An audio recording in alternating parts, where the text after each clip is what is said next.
Back on the farm. Hello, Francisco Alvarez and Luisangel Acuna here, Joe. This was certainly due for Alvarez because I didn't really care that he hit the home run this weekend and got sent down. I don't know what happened to this guy defensively, and he's got to go down there and find that before he's on a major league roster. Acuna, I like the speed and defense.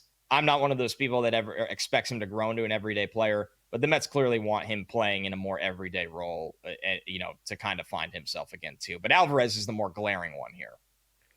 I was just surprised of the timing of the Alvarez thing. I wasn't surprised that he got sent down. It just felt weird coming off. I know it ultimately the home run didn't mean anything in the whole prism of the game, but he had a 450-foot home run, which is what he's capable of. And the next day he's sent down.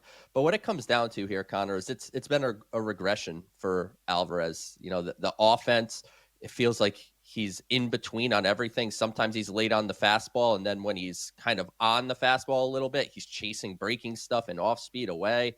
The power hasn't bounced back, kind of like we said it wouldn't, right? Like coming off the hamate bone, that is something that does take a period of time. But defensively, his throwing actually took a big step forward from last year. He's throwing out more runners. His pop time is much better, but framing took a significant step back. He's not mobile getting two balls in the dirt, which was never really his strength anyway, but he's taken a regression. And I think we're at the point now where Alvarez's offensive struggles did start to trickle over into the defense. And I remember you and I talking in May, right? And it was just like, well, the thing about Alvarez is his offensive struggles are not really trickling the defense because he was playing better defense at the time.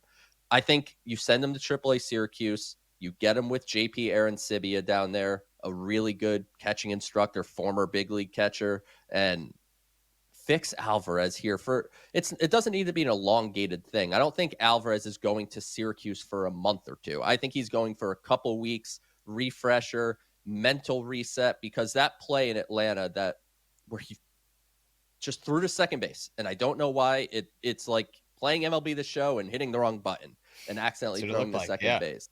And I think just everything's up here. It's between the ears with Alvarez right now. And I think a reset down in Syracuse could be beneficial for him.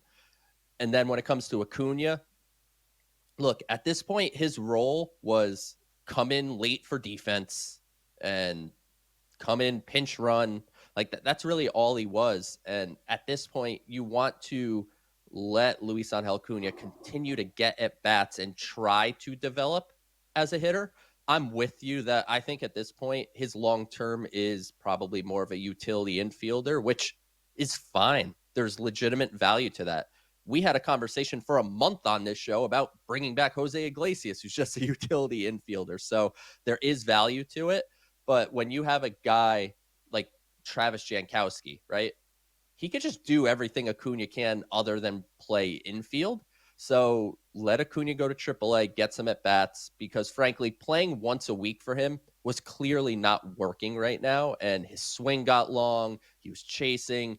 His contact quality has been real poor this year. He's barreled basically 2 balls all year. So a tough go for Acuna, but it makes sense, I think, to have him in Syracuse and let him get some at-bats and just go with a more veteran presence, because sometimes you want the young player, but you don't really want them just rotting on the bench either.